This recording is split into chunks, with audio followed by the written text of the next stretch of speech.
Hey friends, welcome to this week's video.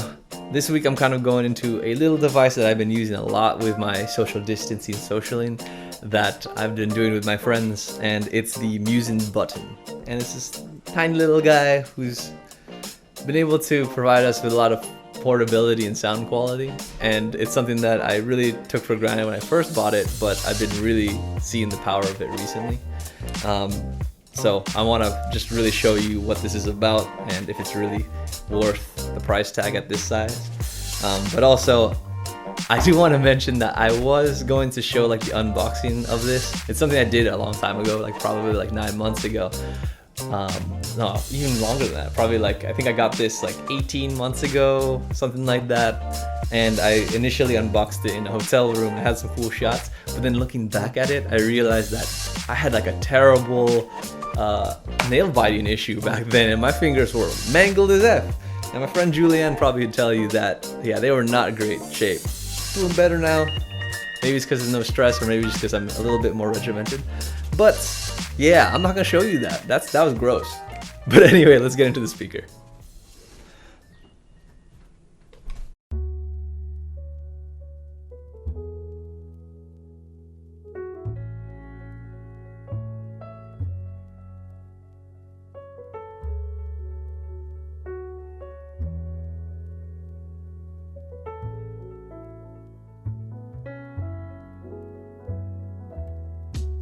For those who didn't catch my review on the bigger speaker, Musin is an audio company focused around portable audio with vintage looks.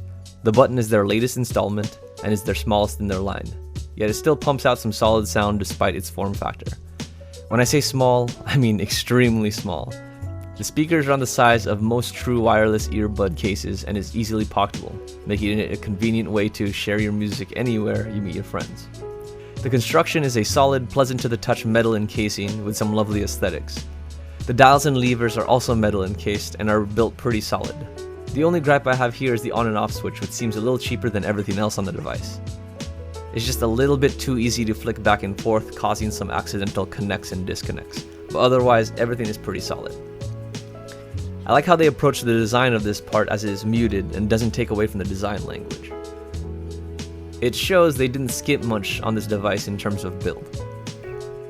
The Musin button has a charging indicator on the left side of the speaker that is integrated into the charging port. It turns red when it's charging and green when full. Micro USB is used to charge this device, and the charging cable is sexier than the one I'm showing here. Much like their use of Bluetooth 4.2, I do wish that Musin updated this with the latest standard and put a USB-C port instead, but hey, I can live with it for now. Coming back to the controls, they're extremely well placed, intuitive, and everything is accessible with your thumb. The dial controls volume and can be pressed to stop and pause music, while the bar can be flicked up and down to go next or previous track. The switch is used for on and off, and it automatically goes into Bluetooth search mode during the turn-on sequence. Overall, it's easily operated with a couple of fingers and fits nicely in hand, especially with the included wrist strap. Speaking of included items, the Musin button comes with a lot of goodies, from a braided charging cable, wrist strap, and even coasters. The packaging and presentation is extremely cute, and it fits the whole aesthetic really well. Musin also introduced an add-on of a leather carrying case and wrist strap that brings this Musin button in line with the bigger OTR speaker that they offer. This can be purchased separately for $20, and it comes in a variety of colors. I've had this speaker for about a year, and it's been a pleasure to have around, and it's super convenient for vibing outside with your friends in smaller settings. With its 4-hour battery life, it's great for those impromptu hangs.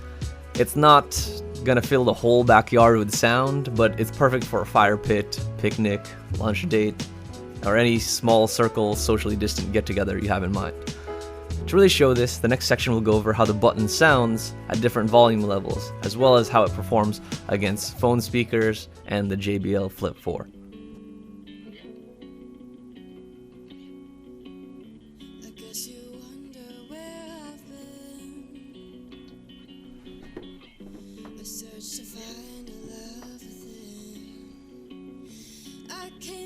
To let you know, got a thing for you, and I can't let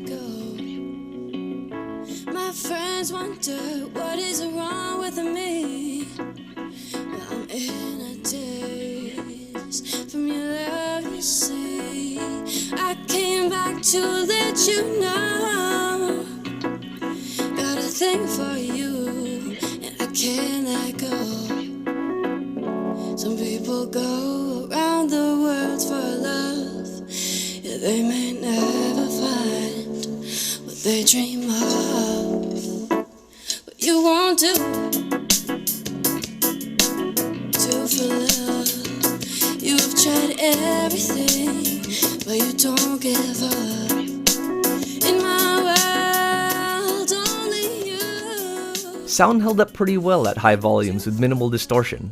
For its size, the speaker also projects extremely well, even when I was riding my one wheel at 15 miles per hour.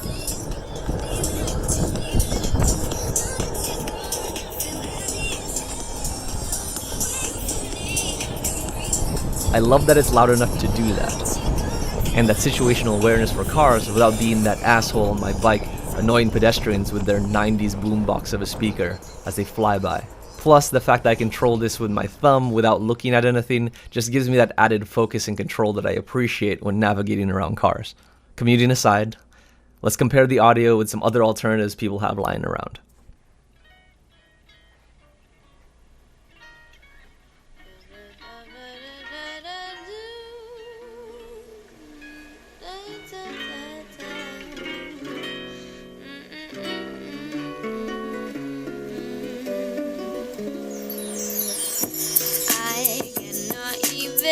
Begin to explain the way that you fucking with my brain. Subtle hints that I'm throwing your way only show me all the more oblivious you can be. Oh baby, please play nice with me. Don't tell me it was never that deep. I'm not about all of that. I never got this, so why you inviting me back? Acting like we never. The Musin button sounds spectacular to my ears. I think the trebles and mids come in very clear, and the sound signature has a lovely sparkle to it, especially when it comes to vocals. The bass does come through, but it will not thump or project like a solid Bluetooth speaker like the Flip 4. However, listening to it back, it does reproduce vocals more clearly and less muddy than the Flip 4.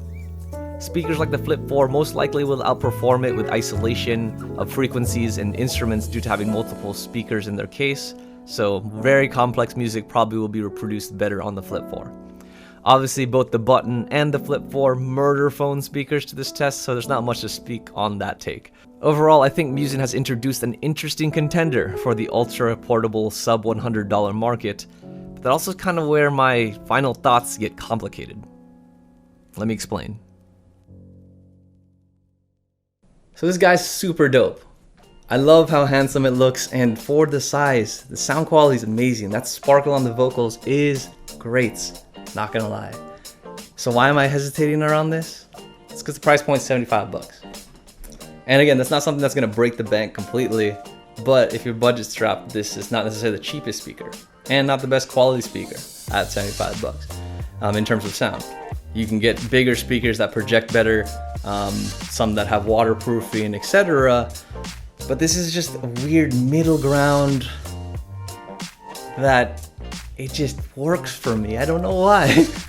There's so many things in my brain that says like don't recommend it, but there's also so many things that I remember from just, you know, going out with friends and hanging out at a picnic, or just picking this up and then running to a friend on the street and just hanging out at the park. And having this was amazing to have.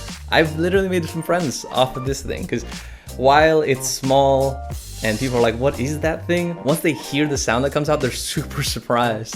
And having that ability to bring your jams anywhere and share it at a decent quality sound, it's almost a no-brainer at that point.